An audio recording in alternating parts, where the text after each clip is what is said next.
do his treatment to. And so he called one night and he said, I cut that song at Try a Little Tenderness. I said, oh yeah? I said, how'd it go? He said, oh man, I turned that thing upside down and backwards. He said, it's like a brand new song. And then later on he was explaining how they'd worked up everything and the way Al Jackson was actually keeping time while they were running everything down by tapping on the side of his snare. And Otis told him, said, keep that going until we get in this thing. Then when we kick it off in the thing, get that roll. And so it just all came together. And I have read that I think Jim Stewart considers it it's like the Renaissance point in the whole Stax thing. Yeah. It just didn't get any better than that recording right there. And Mr. Pitiful, that actually came about. There was a radio DJ that called him. Yeah, called him Mr. Pitiful, and he wrote this song about it real quick. And I Can't Turn You Loose. We were going into the studio, and the only thing he had that horn line in the back of his mind, and he had I Can't Turn You Loose and Hip Shaking Mama, and the rest of it he just made up. And I did about 5 or 6 takes, and every take was different, pretty much. And but it was just he made a lot of groove records during his early stages, and he just thought the words, the groove was much more important than the words. He just the words were just something you'd say. You didn't have to worry about how it sounded is what was important. What about Dock of the Bay? How did that? Well, that Dock of the Bay was the crowning moment from about a year of 18 months of very deliberate efforts to write material that would not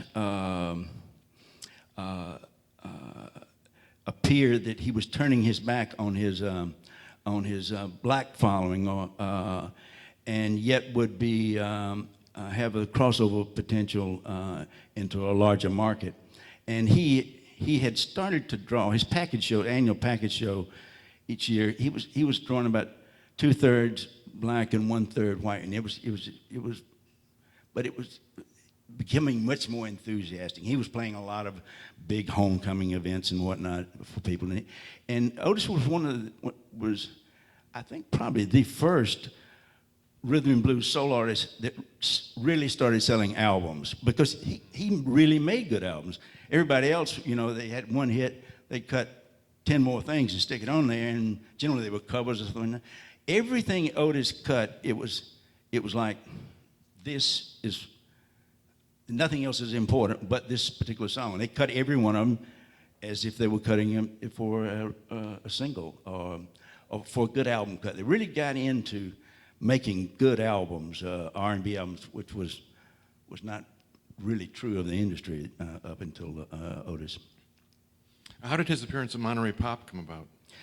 I had met Andrew Oldham in England. He was still managing the Stones at that time, and he, in fact, had loaned me one of his automobiles, a little Mini that I remember had dark windows and had a 45 record player in that. And I had taken over the second time. I had taken over the acetate on I Never Loved a Man, and I was playing it for all these people and telling them about Aretha Franklin. Nobody knew who Aretha Franklin was, and but they were soon to find out. And so Andrew, we just talked, and then I got a call from him, I don't know, several months later, and he was calling from LA, and he said, I'm in California, and it's John Phillips and Lou Adler, and I think Alan Parisa was involved initially, and so we're putting together a pop festival. Well, there hadn't been a pop festival. And Monterey was chosen because of the jazz festival that was a tradition there for many, many years. And I said, we're going to do this pop festival. And I've spoken to them about Otis, and they would like Otis to play. I said, oh, that's great, great. So what's the deal? He said, well, the deal is it's for free. It's for free.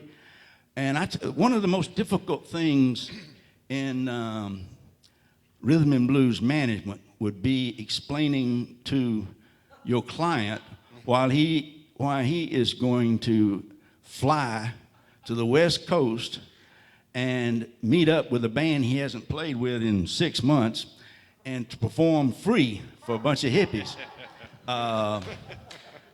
And how you would depict that as a solid career move. But you know, it with all the attention on how much people were making and whatnot, he's the one that came out. But I mean, if he'd have made $1 million that day, he got more than that out of it with time. And that, by the way, the Criterion Group is remastering and redoing the Monterey Pop Festival, which I believe she said it was going to be issued on 5 DVDs. I recently did interviews about those days.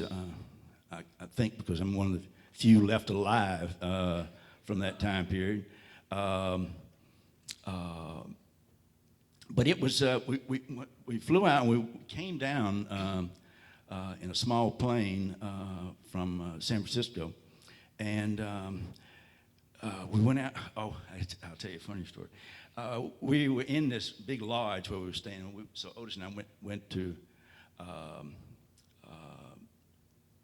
have a drink in the bar, and there were a bunch of acts in there and whatnot. And we were sitting at the table, and some folks were talking to us. And I saw Johnny Rivers, little Johnny Rivers, and I kept noticing he was like trying to get Otis's attention. And Otis had met him at the Whiskey A Go-Go, because you know he was like the house band there in those days. And so he came over, and he was going, "Hey, Otis, man." They were talking to Otis, going, "Yeah." And so they were all sitting around, and Otis said, finally, after we were talking, he says, "Is the car ready?" And Johnny Rivers said, "The car?" He said, "Are you my driver?" And Johnny Rivers just, I mean, he said, "No, I'm Johnny. I said, "Otis, this is Johnny." Oh, "Oh, man, I was just kidding. I knew it was Johnny Rivers." And but we went out to the site, and it was so funny. Got out there, and I mean, it was early days of hippiedom, and there wasn't a whole lot of long hair.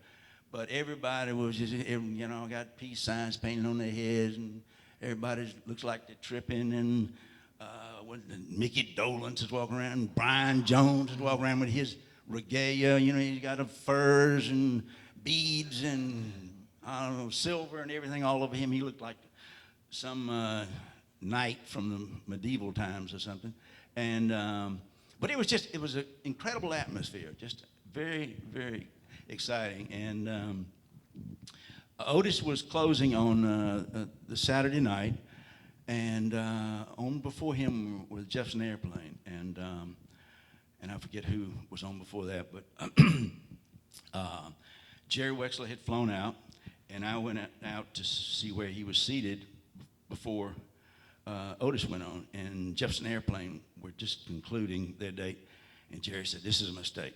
He said, "She messed up." He said, "You know, you brought him in here and you got all this psychedelic stuff." He said, "Man, he doesn't stand a chance with these folks."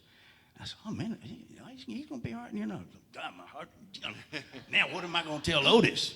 And so go backstage, They all, and the stage was downstairs, and I went back down there, and they were all sort of sitting around, and I said, "Otis," I said, "do you have a set list yet?" He said, "No, man." I says, "What you think we ought to do?"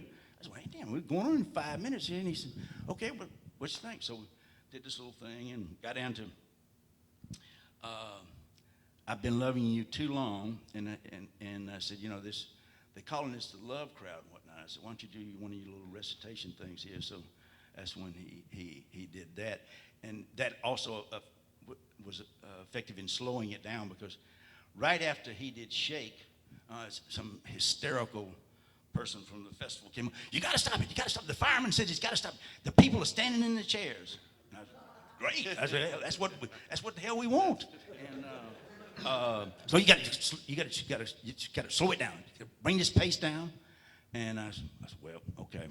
And just give us a few minutes. Then they came back and said, you got to cut it to 15 minutes. I said, no way in hell we cut it to 15 minutes. I said, all these people have flown out here to play for nothing, and you going to give us 15 minutes? I said, don't you touch anything? He said, I'll cut the power off. And I said, yep. And I said, I'm going to turn loose about a dozen folks on you. Then I was standing right next to this